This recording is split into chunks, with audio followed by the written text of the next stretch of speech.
I believe that we can apply a lot of what happens in youth sports to the business world. And I'm going to hit on a few pros and cons of things that we can take from the world of youth sports. I'm going to start with the pros.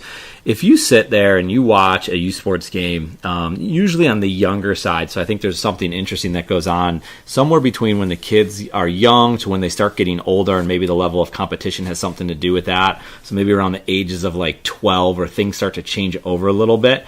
But the pros that you'll see is the love of the game. These kids are just out there having so much fun, have so much excitement around whatever sport they're playing, soccer, baseball, basketball. They're just happy to be out there. And that of course applies to the business world, because if you love what you do, I mean, there's just such a better chance of success that you might have. The energy also that you see in youth sports, of the kids just running and sweating and just whatever it takes, they're just going after it. And there's always those kids out there that they're sliding hard, and they're swinging as fast as they can, and they're doing everything they can possibly do to have a little bit of success in that small moment. And obviously, energy is a big part of showing up to work every day and doing the different things. It can't all be great, but when you can possibly have great energy, you need to have that. And energy is like it's that next level thing where you just see it and you feel it, and it's just so good. And effort's a part of that as well. So it's not like everyone's having great success out there, but they're all trying hard. They all want to be there. Like I said, they have love of the game, they have great energy, and they're just putting forth effort. Yeah, there's going to be some that are better than others, of course, and there's some that's worse than others, and that's okay. But they have effort, and I think effort is sometimes it's so important, because you might not be the most talented, but effort sometimes can overcome that, and then you can over time develop some talent. Maybe it wasn't God-given talent you had, but you can put effort towards it. The other thing I think we should look at is when things go well in youth sports, the celebration of success can be so much fun. You'll see kids dancing. You'll see kids doing Fortnite dances. You'll see kids just jumping up and down and giving hugs and high fives and all that kind of thing.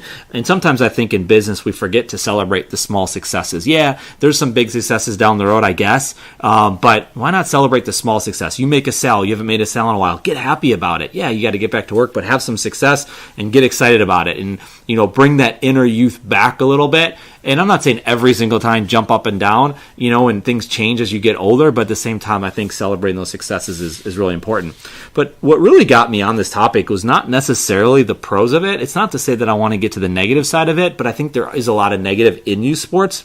So the pros really, you want to make sure that there's definitely some positives in youth sports, but there's also the cons. And this is not to say let's make this a negative thing, but I've noticed a lot of this in youth sports, and you notice a lot of it too as it relates to business. And it starts with arguing. It's about a topic. It's about a thing that happened during a game or during a practice or whatever that is. And those arguments take place on the field in the moment. But the problem is then they go off the field. They go into the different practices and into the different games. And it's not one moment. It's over many days and weeks and games and entire seasons.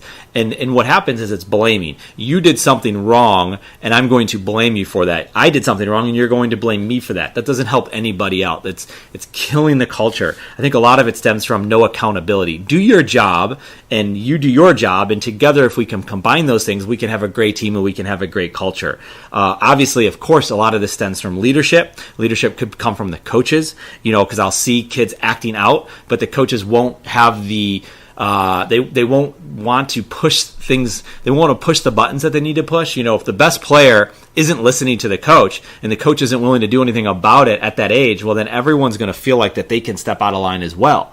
And this is interesting, because I'm like, hey, if the best player is making, and not listening, making mistakes, and not making mistakes on the field, but making mistakes as far as communication is going, and they're not listening and they're not respecting, if you make that kid run, if you make that kid sit out, I think you're going to have a difference in the team, in the culture. Because it's like, wow, this coach means business. And it's no different a lot of times in parenting, that if you set boundaries, that you can control the environment much better. And I think that starts, the leadership starts, and then there's no accountability. Of course, we see this in business, because people are running, rampant out there, and they're not doing certain things that they're supposed to be doing. And, as a leader of CASSource, I no doubt have had these issues in the past. I'm not sitting here and saying I'm perfect, and I'm not calling out all the coaches, because even the best coaches and the best leaders that have ever been have gone through these things and have had these issues. But it's recognizing that these issues do exist, and it starts at a very young age. And then when you see it, that there's no accountability, and then it starts with the leadership.